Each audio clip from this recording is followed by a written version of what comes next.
Greater Hyderabad municipal corporation వార్డుల విభజన అంశంలో హైకోర్టులో ప్రభుత్వానికి భారీ ఊరట దక్కింది. జీహెచ్ఎంసీ డిలిమిటేషన్కు వ్యతిరేకంగా దాఖలైన అన్ని పిటిషన్లను హైకోర్టు కొట్టివేసింది. ఈ అంశంలో జోక్యం చేసుకోలేమని హైకోర్టు తేల్చి చెప్పింది.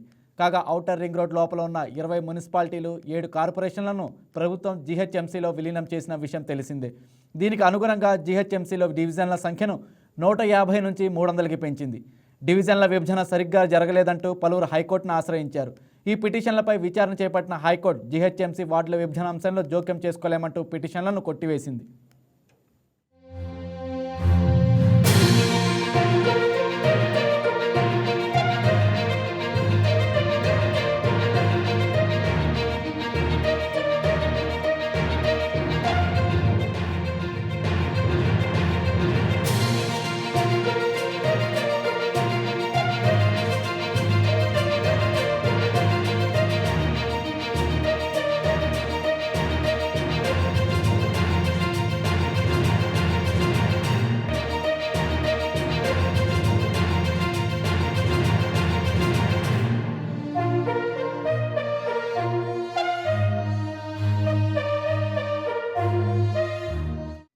ఈ వీడియో మీకు నచ్చినట్లయితే లైక్ చేయండి, షేర్ చేయండి, మా ఛానల్కి సబ్స్క్రైబ్ చేయండి.